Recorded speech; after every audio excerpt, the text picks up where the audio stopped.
জুলাই অভ্যুত্থানের সময় দেশে ছিলেন না, রাজপথে ছিলেন না, সেহেতু হয়তো তিনি জানেন না যে কে রাজপথে ছিল, কারা লড়াই করেছিল, কারা ভোটের সামনে দাঁড়িয়েছিল। নির্বাচন কমিশনের কার্যক্রম নিয়ে আমরা প্রথম থেকেই প্রশ্ন তুলেছিলাম। আমাদের নিবন্ধনের এই বিষয়গুলো হওয়ার আগে থেকে নির্বাচন কমিশনের প্রতি আমাদের যে ক্ষোভ, যে নির্বাচন কমিশন পক্ষপাতমূলক আচরণ করছে, নির্বাচন কমিশন সঠিক উপায়ে গঠিত হয়নি এবং আমরা পুনর্গঠনের আলাপ জানিয়েছিলাম, এগুলো সবকিছুই কিন্তু হয়েছিল এই প্রতি ইস্যুর আগে। ফলে নির্বাচন কমিশনের সাথে আমাদের এই টানাপোড়েন কিন্তু আমাদের কেবল দলীয় বিষয় না, কারণ আমরা সন্দেহ প্রকাশ করছি, আমরা উদ্বেগ প্রকাশ করছি যে এই নির্বাচন কমিশন নিরপেক্ষভাবে একটি নির্বাচন পরিচালনা করার ইচ্ছা বা সক্ষমতা রাখে কিনা। ফলে নির্বাচন কমিশন নিয়ে আমাদের এই উদ্বেগ থাকবে। আমরা খুব স্পষ্টভাবে বলেছি, শাপলা এবং সাপ্লাই হবে জাতীয় নাগরিক পার্টির মার্কা। সেই মার্কা নিয়ে আমরা নির্বাচনে অংশগ্রহণ করতে চাই।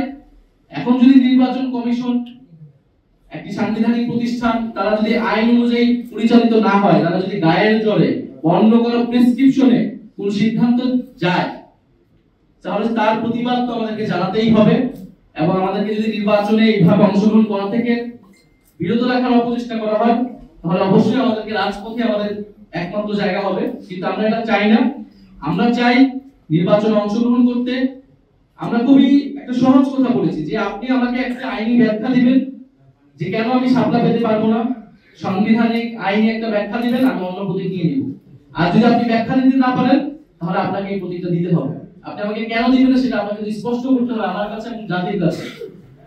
কারণ আপনি একটি আইনি প্রতিষ্ঠান, সাংবিধানিক প্রতিষ্ঠান, আপনি আপনার ইচ্ছা অনুসারে আপনার মনের খেয়াল খুশি হিসেবে বা অন্য কারো প্রেসক্রিপশনে কোনো সিদ্ধান্ত একটা নতুন রাজনৈতিক দলের উপর এইভাবে চাপিয়ে দিতে পারেন না।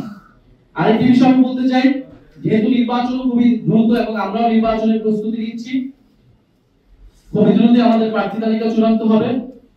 ফলে নির্বাচনে যে লেভেল প্লেইং ফিল্ডের কথা, একটি খুবই কমন জিনিস, সেই বিষয়ে আমরা দৃষ্টি রাখছি।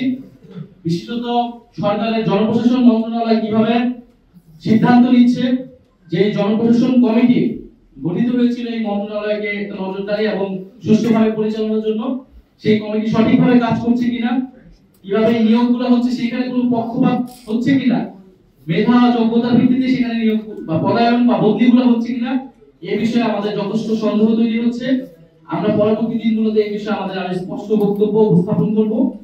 আরেকটি বিষয় আপনাদের কাছে বলতে চাই, কিছুক্ষণ আগে আমরা দেখেছি বিএনপির স্থায়ী কমিটির সদস্য সালাউদ্দিন সাহেব, উনি গতকালকের ঘটনায় জুলাই যোদ্ধা যারা গতকালকে আহত হয়েছে তাদেরকে ফ্যাসিস্ট আওয়ামী লীগের অনুসারী হিসেবে তাদেরকে আখ্যা দিয়েছেন।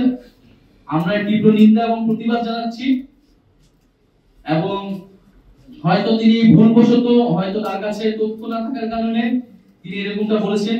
যেহেতু তিনি দীর্ঘদিন দেশে ছিলেন না, যেহেতু তিনি জুলাই অভ্যুত্থানের সময় দেশে ছিলেন না, রাজপথে ছিলেন না, সেহেতু হয়তো তিনি জানেন না যে কে রাজপথে ছিল, কারা লড়াই করেছিল, কারা ভোটের সামনে দাঁড়িয়েছিল।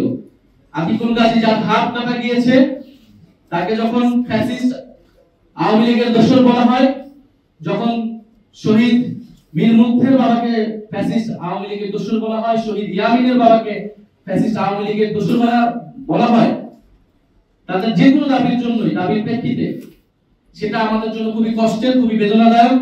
ফলে আমাদের আহ্বান থাকবে তিনি তার এই বক্তব্য অবিলম্বে প্রত্যাহার করবেন এবং সেই আহত যোদ্ধা এবং শহীদ পরিবারদের কাছে ক্ষমা চাবেন এবং তাদের সাথে বসে জুলাই গণঅভ্যুত্থানের গল্পটা শুনবেন, ইতিহাসটা শুনবেন, কারা লড়াই করেছিল, কিভাবে লড়াই করেছিল, কিভাবে এই দেশ স্বাধীন হয়েছিল এবং আজকে আমরা এখানে কথা বলতে পারছি।